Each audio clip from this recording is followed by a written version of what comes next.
So what's up guys, so today's topic we will be removing headlight of Honda City 2003 to 2008, and this will also cover changing signal light, headlight and park light.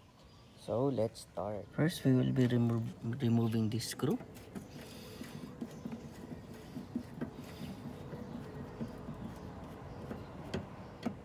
Then removing this.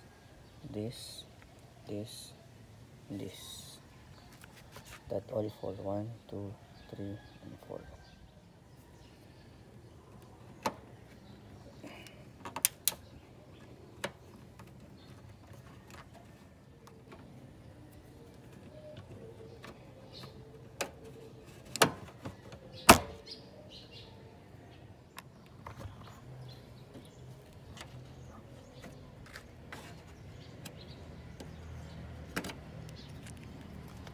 So pagkatapos natin tanggalin yung mga locks at tatanggalin na natin tong bumper, lalagyan natin ito ng tape para in case na ito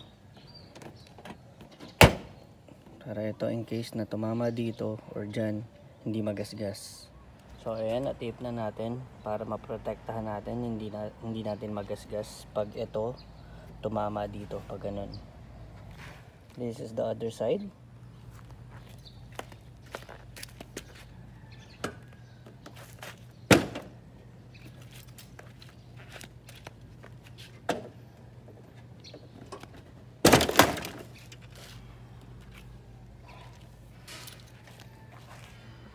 So ayan, open na natin. So pakita ko lang, ito yung mga locks. Ayan. Dito. Sa mga yan. So yan yung nag-hold. Ayan. So,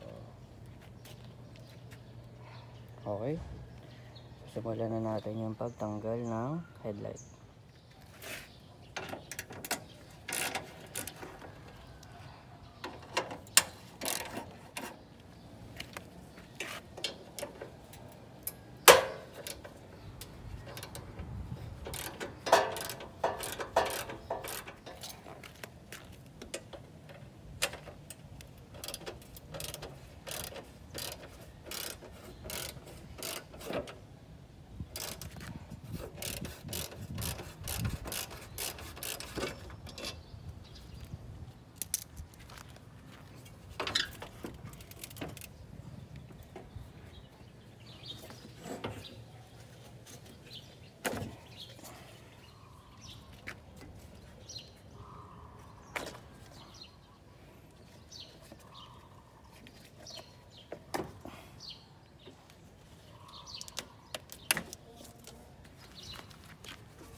So I just wanted to show you overview ng headlight natin. So may apat na ano lang siya, na screw. 1, 2, 3, 4. At dito siya nakalagay.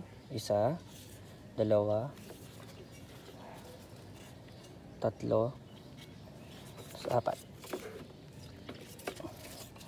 Ito. At meron din siyang 3 ilaw sa likod na tatanggalin yung socket para ma-completely remove nyo itong headlight na to. So meron tayong park light, ito, tapos headlight, tapos signal light. So first we will be replacing park light.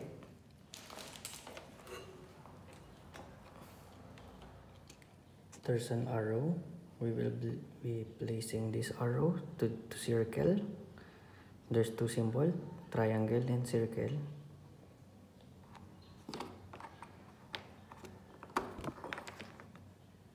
So there's the triangle mark into circle.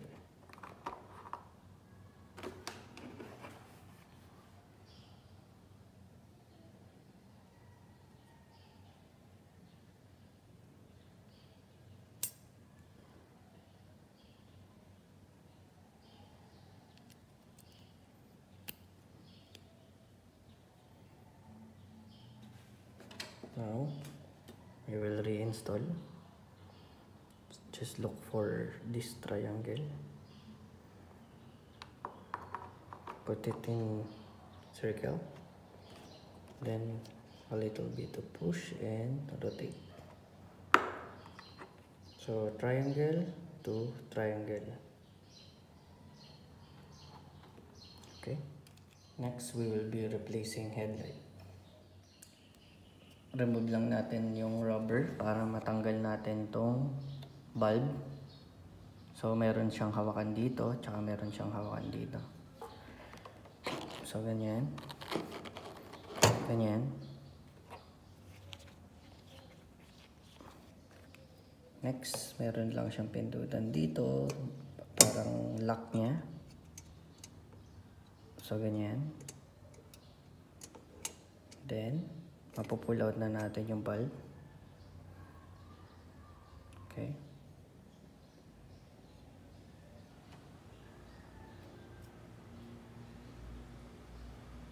Sana ma-focus ko kung may gusto man lang kayo malaman sa details ng bulb. 6055 watts Germany. So ayan, wala pang pinapalitan dito. So balik na natin.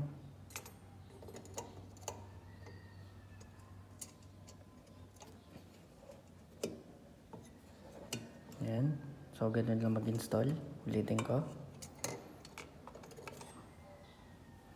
Ayan.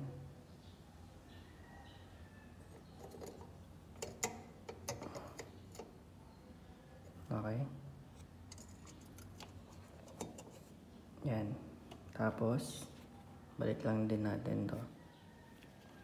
So pasok lang dito. Then push. Then make sure na umabot siya sa dulo para wala makapasok na tubig.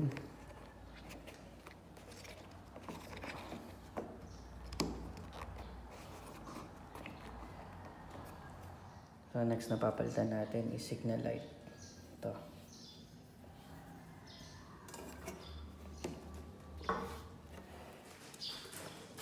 Replace na natin yung signal light. So meron ulit siyang circle at saka meron siyang triangle. Sana nakikita niyo yan. So circle, triangle. So nasa triangle siya. So it is lock. Then i-move natin siya sa circle. So ito, circle. Then mapupull out na natin. Ito yung bulb.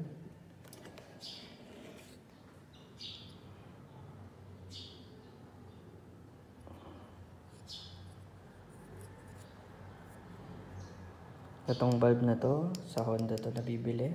Hindi ko lang alam, nakalimutan ko na yung price. Pero nagtanong na ako sa Honda, meron sila nito. So, install na ulit natin.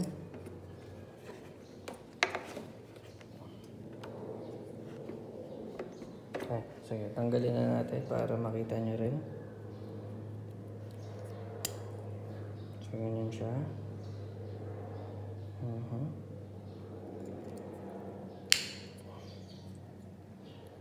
Ayan. So, ito yung circle. Ayan. Pag hindi ano, wiggle-wiggle nyo lang or baliktarin nyo. Kagaya nangyari sa akin. Ayan o, dito siya nag-fit. So, balik na natin sa triangle ulit. So, nag-click siya. May click sound siya. So, naturo ko na kung paano to replace signal light, headlight, and park light. Balik na natin yung headlight sa kotse. Signal light installation.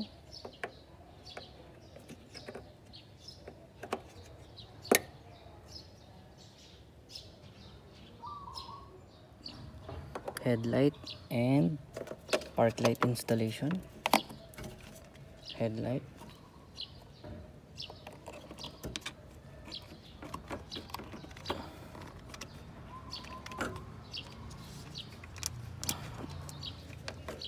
Lock.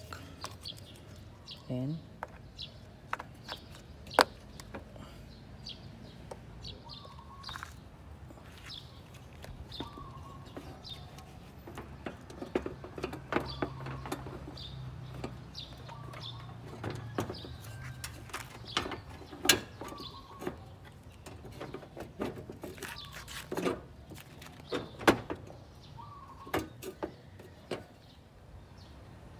pinakaunahin natin itong ikabit. Ito.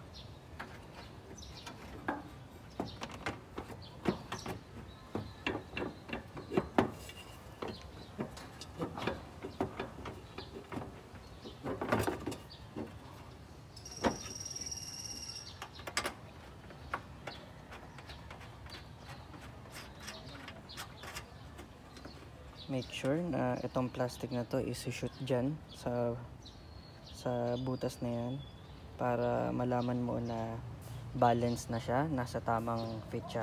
Kasi hindi siya papasok kung tabingin dito, tabingin dyan. So ito yung indication natin. Kaya inuna natin to. Next natin, itong susuporta sa taas.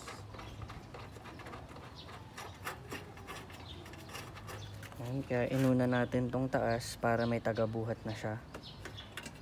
Tsaka mayroon siyang indicator dito na naka-align siya.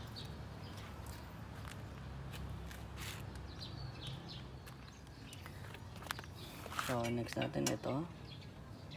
Hand tight lang muna guys. Huwag nyo munang hihigpitan.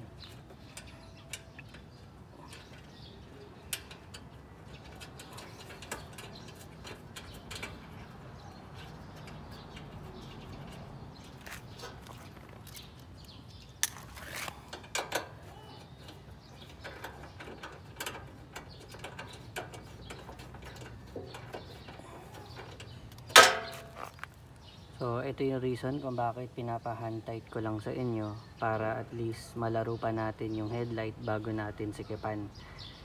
Para rin ma-make sure natin lahat ng mga screw natin is nakakabit ng tama.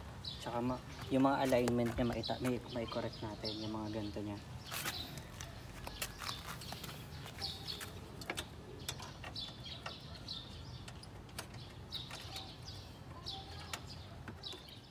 Ayan nga guys, so ayan na yung fitting nya. So naka hand tight lang to. Ayan, naka hand tight lang yan. Ito. Tsaka ayan, hand tight lang. So ngayon hihigpitan na natin kasi satisfied na tayo sa alignment. So higpitan na natin to. Tsaka to. Guys, hindi kailangan na sobrang higpit, tamang higpit lang, plus okay na. Yung tipong yan, ganyan lang. Kasi plastic to. Yan. Baka ma-loose thread natin, masira natin yung plastic, mabasag natin yung plastic, mas malaki problema at mas mahal.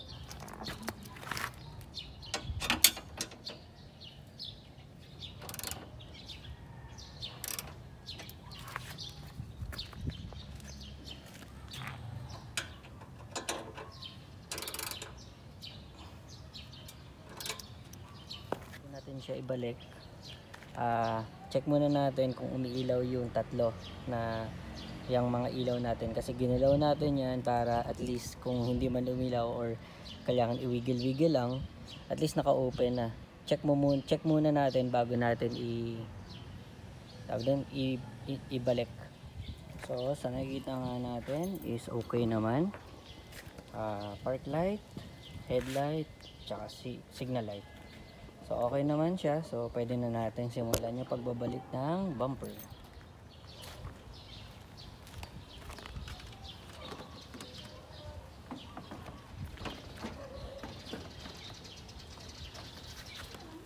So ito pala yung reason kung bakit kailangan natin to lagyan ng tape. Ayan, tumatama nga siya, 'di ba? Gumagasgas. So instead na ang magasgas mo is yung paint mo, dito na lang siya sa sticker. So pakita ko lang sa inyo na ito muna yung nilagay ko pang samantala para ma-hold ang kabilaan habang pinifit natin tong ito dito, pinapasok natin para mag-lock.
So tip ko lang sa inyo guys, ito, bago nyo ilock yan, make sure na naka-plug na yung apat bago kayo mag-lock, para at least movable pa siya. Kung need ng adjustment doon, at least makuha niya yung adjustment na need niya. Kasi pag nilock nyo na yan, hihigpit na to, hindi na kayo makakakuha ng space sa mga susunod.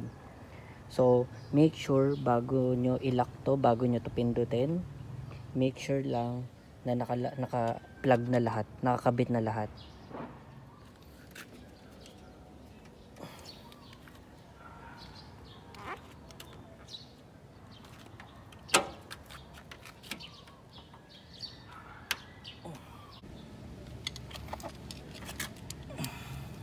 And installation.